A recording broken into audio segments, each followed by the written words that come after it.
If this is your first time tuning in, I encourage you to subscribe to the show so you can hear all the other episodes, as well as what we have coming up in the next few weeks. Barney and Betty Hill were an American couple who claimed that they were abducted by extraterrestrials in the rural portion of the state of New Hampshire for 2 days in September 1961. The incident has become called the Hill Abduction, or the Zeta Reticuli incident, because the star map shown to Betty Hill could possibly be the Zeta Reticuli system, according to some researchers. The story was later adapted to the best-selling 1966 book The Interrupted Journey and the 1975 television film The UFO Incident. My name is DJ, and this is the Mythical True Crime Podcast.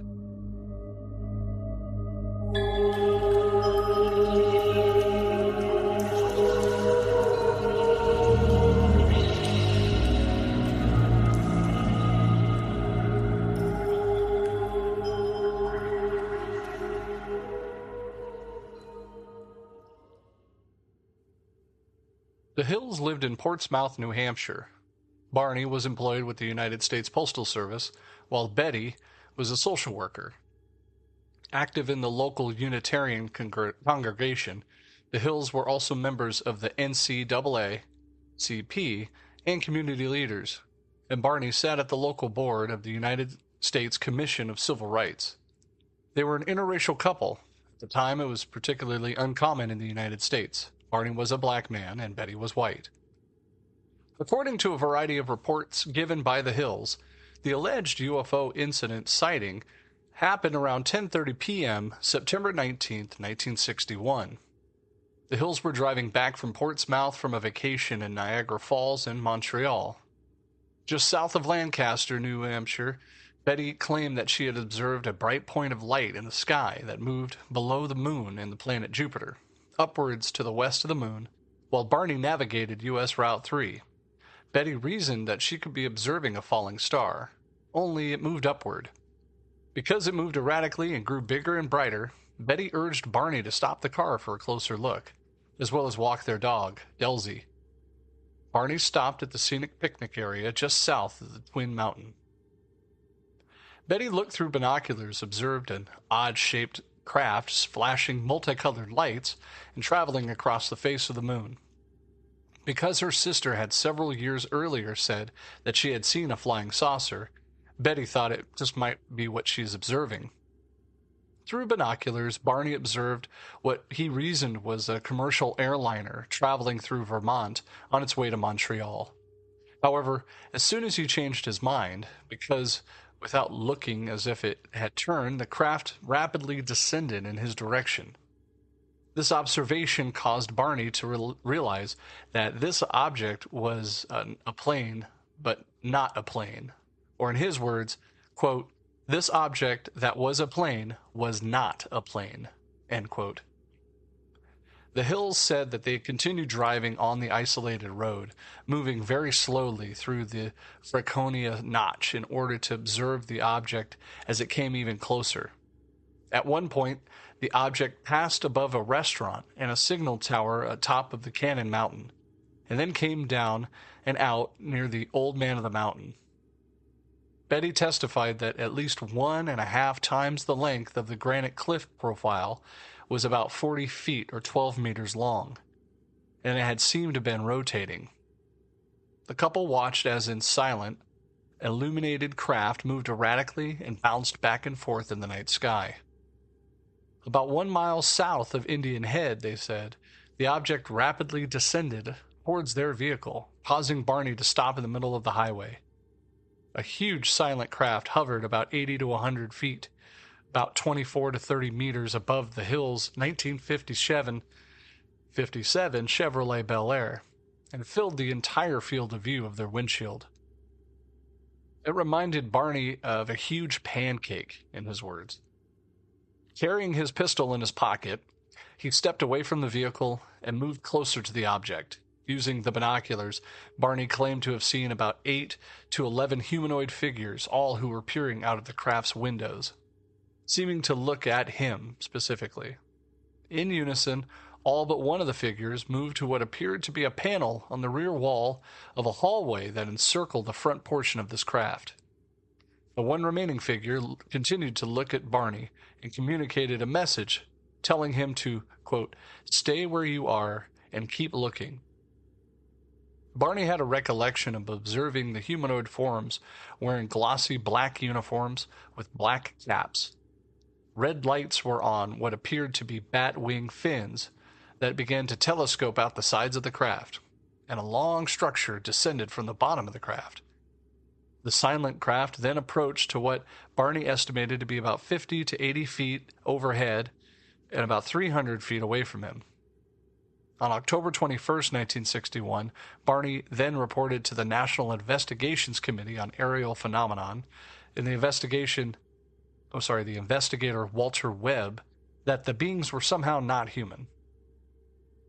Now, immediately after arriving home at about dawn, the Hills stated that they had some odd sensations and impulses that they just couldn't readily explain.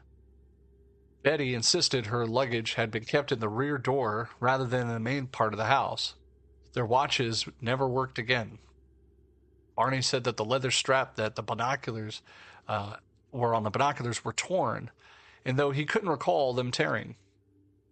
The toes of the best dressed shoes were scraped. Barney said that he was compelled to examine his genitals in the bathroom, though he found nothing unusual. They took long showers to remove possible contamination, and each drew a picture of what they had observed. Perplexed, the Hills said that they had tried to reconstruct the chronological events that they witnessed with the UFO in their drive home. But immediately after they heard the buzzing sounds, their memories became incomplete and fragmented. After sleeping a few hours, Betty awoke and placed the shoes and clothing that she had worn during the drive into the closet, observing that the dress was torn at the hem, zipper, and lining. Later, when she retrieved the items from her closet, she noticed a pinkish powder that was on the dress. She hung the dress on her clothesline and the pink powder blew away, but the dress was irreparably damaged. She threw it away and then changed her mind and retrieved the dress and hung it in her closet. Then, over the years, 5 laboratories conducted chemical and forensic analysis on the dress. There were shiny concrete circles on the car's trunk that had not been there previous day. Betty and Barney experimented with a compass, noting that when they moved it in certain spots, the needle would whirl rapidly. When they did move it a few inches away from the shiny spots, it would also drop down. Walter Webb, a Boston astronomer and NICAP member, met with the Hills on October 21st, 1961, as previously mentioned. In the 6-hour interview, the Hills related all they could remember with the UFO encounter. Barney stated that he had developed a mental block, that he suspected that there were some portions of the event he didn't wish to remember. He described in detail all that he could remember about the craft and appeared to be of somehow not human figures aboard it. Webb stated that they were telling the truth, and the incident probably occurred exactly as reported, except for some minor uncertainties and some technicalities that must be tolerated for such observations when human judgment is involved. For example, exact time or length of visibility, apparent sizes of objects and occupants, and even distance and height of objects, etc. 10 days after the alleged UFO encounter, Betty began to have a series of vivid dreams, which continued for 5 consecutive nights. She stated that she experienced them to a degree of detail and intensity that she had never had before. After the 5th night, they stopped and never recurred again, though they occupied her thoughts during the day. When she mentioned them to Barney, he was sympathetic, but not too concerned, as the matter was dropped. Betty didn't mention them to Barney again. In November 1961, Betty began writing down the details of her dreams. In one dream, she and Barney encountered a roadblock and men who surrounded their car. She then lost consciousness and struggled to regain it. When she did, she realized she was forced by 2 small men in the front of the forest at night and seeing Barney walking behind her, though when she called out to him, he seemed to be in a trance or sleepwalking. The men stood about 5 to 5 feet 4 inches tall and wore matching blue uniforms, with caps similar to that of worn by military cadets.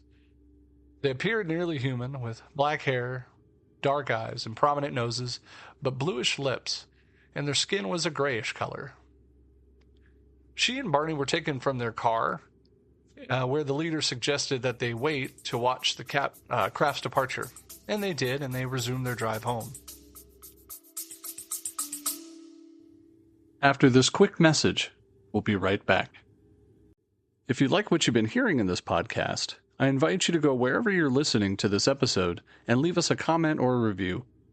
Tell me what you love about this episode, or even better yet, if you have any stories that you'd like to suggest, drop me a line.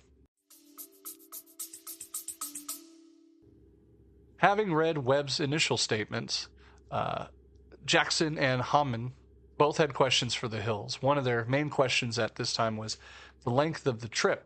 Although the Hills had noted that they arrived at home later than anticipated, it was a 178-mile drive that should have taken around 4 hours. They actually didn't realize that they had arrived home 7 hours after their departure. When Holman and Jackson noted the discrepancy to the Hills, the couples said they had no explanation. It's actually known as a phenomenon from UFOologists called missing time. The Hills claimed to recall almost nothing from the 35 miles of Route 3 between Lincoln, Indian Head, and Ashland. Both claimed to recall the image of a fiery orb sitting on the ground. Betty and Barney reasoned that it must have been the moon, but Hammond and Jackson both informed them that the moon had set earlier in that evening. The subject of hypnosis came up, and it was decided that it should be carried out in order to recover previously irretrievable memories. Barney was apprehensive, but he thought it might help Betty put to rest what Barney described as the, quote, nonsense about her dreams. On November 23rd, 1962, the Hills attended a meeting at a parsonage of their church where Captain Ben H. Sweat from the U.S. Military Air Force Division was a guest speaker. Having an interest in hypnosis, the Hills approached Sweat privately and related some of their strange encounters with him, and Sweat, particularly interested in the missing time portion of the Hills' account, told the Hills and asked him if he would hypnotize them to recover their memories. Sweat declined and cautioned them against going to an amateur hypnosis such as himself and must seek professional. Under hypnosis, which was a constant with conscious recall, Barney reported that the binocular strap that he had broke at the time of the UFO back in the car, he recalled driving the car away from the UFO, but then afterwards felt irresistibly compelled to pull off to the road and then drive into the woods. He eventually sighted 6 men standing in the dirt road, and the car stalled, and 3 of the men approached the vehicle. They told Barney not to fear them, but he was still anxious, however, and he reported that the leader told Barney to close his eyes. While hypnotized, Barney told him, he said, quote, "I felt like the eyes had pushed into my eyes." Barney described the beings as generally similar to Betty's hypnotic, not dream, recollection. The beings often stared into his eyes, as Barney said, with a terrifying, mesmerizing effect.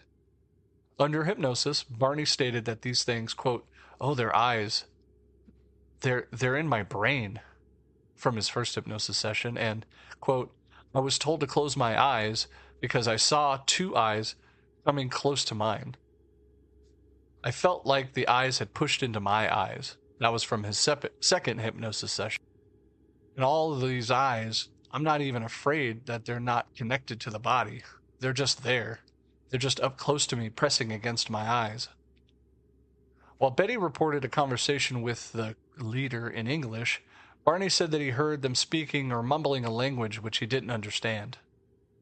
Betty also mentioned this detail a few times they communicated with him.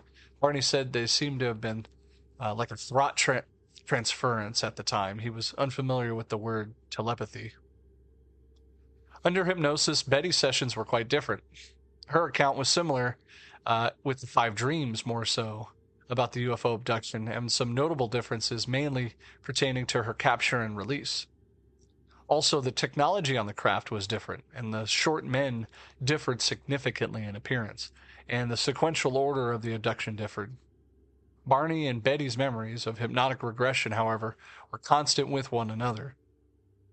Now, when the series of hypnosis sessions were over, Simon wrote an article about the hills in his journal, Psychiatric Opinion, which explained his conclusion that the case was a singular psychological aberration. The Hills went back to their regular lives. They were willing to discuss the alleged UFO encounter with their friends, family, and the occasional UFO researcher, but the Hills apparently made no effort to seek publicity. On October 25th, 1965, front page story in the Boston Traveler asked, quote, UFO chiller, did they seize couple? Reporter John Luthrell of the Traveler had allegedly been given an audio tape recording of the lecture that the Hills made at the Quincy Center in late 1963. Luttrell learned that the Hills had undergone hypnosis with Simon, and he obtained notes from the confidential interviews the Hills had given with their UFO investigators. On October 26th, the United Press International, UPI, picked up Luttrell's story, and the Hills earned international attention.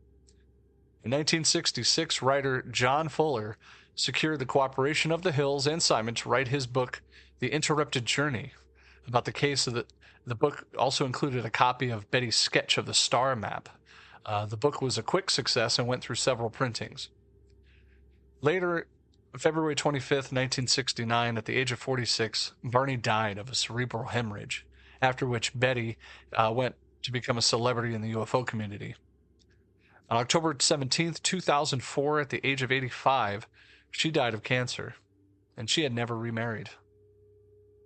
Now, about this star map, in 1968, Marjorie Fish of Oak Harbor, Ohio, reading Fuller's book, Interrupted Journey, she was an elementary school teacher and an amateur astronomer. Intrigued by that star map, she would wonder if it had been deciphered to mean or even determine which star system the UFO might have come from, assuming that it was one of the 15 stars on the map must represent Earth's sun. Constructing a three-dimensional model later using nearby sun-like stars, or examples of stars that deemed to have characteristics that could support life, using a thread and beads and basing stellar distances of those published in the 1965 star catalog, studying thousands of vantage points over several years, only one of them seemed to match the Hills map with the viewpoint of a double star system in the Zeta Reticuli area, which is about 39 light years away from Earth. Fish sent her analysis to Webb, who agreed with her conclusions, and then later Webb sent that to Terence Dickinson, the editor of the magazine Astronomy. Now, Dickinson didn't endorse Fish or the conclusions of Webb's findings, but it was for the first time in the journal's history, Astronomy invited comments and debate about UFO reports, started up an open article in December 1974 issue. For about a year afterward, the opinion page in Astronomy carried arguments for and against Fish's star map. Notable was the argument made by Carl Sagan himself, arguing that the star map was little more than a random alignment of certain points. Now, in an episode of The Cosmos in 1980, Sagan did comment and demonstrate that without lines drawn on maps, the Hill map bore no resemblance to any real-life map. In contrast, those were more favorable of the map, such as David Saunders, a statistician who said he's been long condoned UFO studies, disagreed with Carl Sagan. Now, Saunders claimed that the match, along with 16 stars with specific spectral types among the thousands of stars of the nearest sun, are at least 1,000-to-1 against it, and it must be true. In the early 1990s, a European mission, which is a Hipparcos, which is a high-precision parallax collecting satellite, measured the distance to more than 100,000 stars around our sun, and more accurately than ever before, and it showed that some of these stars, in Fish's interpretation of the map, were in fact much farther away than previously thought. Other research revealed that some of the stars counted by Fish as likely hosts for life would have been excluded by her own criteria. And some of the stars that actually had been discounted by Fish had been recognized as potential abodes for life. Results of these led Fish to reject her hypothesis in a public statement she made. Now, in 1966, the publication of Interrupted Journey by John G. Fuller details much of the Hills' claims. Excerpts of the book were published in Look magazine. Now, psychiatrists later suggested that the supposed abduction was a hallucination brought on by the stress of being an interracial couple in the early 1960s United States. These are rebutting the Hills. Jim McDonald, a resident in the area in which the Hills claimed to have been abducted, had produced a detailed analysis of their journey, which concludes that the episode was provoked by their misperceiving an aircraft warning beacon at the Cannon Mountain as a UFO. McDonald notes that the road the Hills took, the beacon appears and disappears at exactly the same time the Hills described the UFO appearing and disappearing, and that the remainder of the experience was ascribed as stress, sleep deprivation, and even false memories, quote, recovered by hypnosis. After reading McDonald's recreation, UFO expert Robert Schaefer writes that the Hills were poster children for not driving while sleep deprived. In a column in the Skeptical Inquirer, Robert Schaefer actually wrote this, quote, I was present at the National UFO Conference in New York City in 1980, at which Betty presented some UFO photos she had taken. She showed what must have been far more than 200 slides, mostly of blips, blurs, and blobs against a dark background. Those were supposed to be UFOs coming in close, chasing her car, landing, etc. After her talk and had exceeded about twice the allotted time, Betty was literally jeered off the stage by what was to be the first sympathetic audience. This incident, witnessed by many ufology leaders and top activists, removed any lingering doubts about Betty's credibility. She had none. In 1995, Betty wrote a self-published book, A Common Sense Approach to UFOs. It was just filled with delusional stories, such as seeing entire squadrons of UFOs in flight and a truck levitating above a freeway. End quote. Schaefer later wrote that as late as 1977, Betty Hill would go on UFO vigils at least 3 times a week. One evening, she was joined by UFO enthusiast John Oswald. When asked about Betty's continuing UFO observations, Oswald stated, she's not really seeing UFOs, she's calling them that. On one night when we put together, Miss Hill was unable to distinguish between a landed UFO and a streetlight. In a later interview, Schaefer recounts that Betty Hill wrote, quote, UFOs are a new science, and our science cannot explain them. Schaefer released 48 pages of archived documents relating to Betty and Barney Hill, and Benjamin Simon and even Philip Klass on the internet in December 23rd, 2015. So it's all listed there. In 1990, there was an article written by a man named Martin Kottenmeier suggesting that Barney's memories revealed under hypnosis might be more influenced by the episode of the science fiction television show The Outer Limits, specifically the one titled The Bellero Shield, which was broadcast about 2 weeks before Barney's first hypnotic session. The episode featured an extraterrestrial with large eyes who says, in all the universe, in all the unities beyond the universes, all who have eyes that speak. The report from this regression featured in the scenario that was also respects similar to that of the television show. When the researcher asked Betty about the Outer Limits episode, she insisted that she had never heard of it. Kottenmeier later also pointed out that there are some motifs to the Hills account that were present in the 1953 film Invaders from Mars. Now, these characters have been publicized in popular culture for a while now. Barney Hill was, for example, in an episode To Tell the Truth, which aired in 1966. The couple was actually portrayed by James Earl Jones and Estelle Parsons in the 1975 film, adapted at the same time, called The UFO Incident.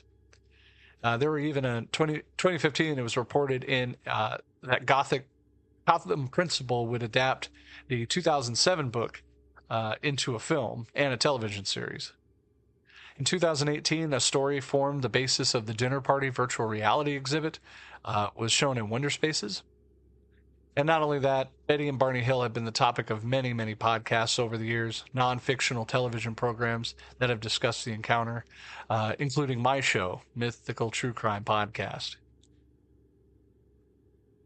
If you enjoyed this show, I recommend subscribing. Subscribing helps me monetarily, help me produce these shows, and continue my work.